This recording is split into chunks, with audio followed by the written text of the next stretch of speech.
সুপ্রিয় দর্শক শ্রোতা, জানিয়ে দিচ্ছি ডিসকভারি প্রধান শিরোনাম, সাথে আছে আমি মোহাম্মদ নিজামুদ্দিন। 30 মে যুক্তরাষ্ট্রের নিউ ইয়র্কে জাতিসংঘ শান্তিরক্ষী দিবসে যোগ দেবেন পররাষ্ট্রমন্ত্রী ডক্টর হাসান মাহমুদ। মঙ্গলবার পররাষ্ট্র মন্ত্রণালয় থেকে পাঠানো এক বিজ্ঞপ্তিতে এ তথ্য জানানো হয়।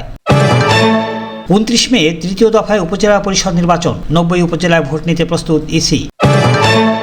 সংযুক্ত আরব আমিরাত থেকে বাংলাদেশে বৈধভাবে রেমিটেন্স পাঠিয়ে রেমিটেন্স অ্যাওয়ার্ড 2023 অর্জন করলেন 51 জন প্রবাসী বাংলাদেশি। এটি দুবাইয়ে দ্বিতীয়বারের মতো অনুষ্ঠিত হয়। ঘূর্ণিঝড় রেমালের প্রভাবে দৌলতদিয়া পাটুরিয়া নৌ রুটে টানা 36 ঘন্টা পর ফেরি চলাচল স্বাভাবিক, তবে এই রুটে লঞ্চ চলাচল এখনও বন্ধ রয়েছে। রিমালের তাণ্ডব, 19 জেলায় ব্যাপক ক্ষয়ক্ষতি। আবহাওয়া দপ্তর জানিয়েছে পাকিস্তানের সর্বোচ্চ তাপমাত্রা গতকাল ছিল 52.2 ডিগ্রি সেলসিয়াস। সার্বজনীন পেনশন স্কিম প্রত্যাহার দাবিতে রাবি ও রুয়েট শিক্ষকদের ক্লাস বর্জন। ঘূর্ণিঝড় রেমালের প্রভাবে বৃষ্টিতে রাজধানী ঢাকার অলিগলি সহ বিভিন্ন গুরুত্বপূর্ণ সড়কে সৃষ্টি হয়েছে জলাবদ্ধতা। তৎপরতা ঢাকা সিটি কর্পোরেশনের অবিরাম। খুলনায় দুর্যোগে কয়রায় বাঁধ ভাঙে, মেরামত করেন ক্ষতিগ্রস্তরাই। পাপুয়া নিউগিনিতে ভূমিধসে চাপা পড়েছে 2000-এরও বেশি মানুষ।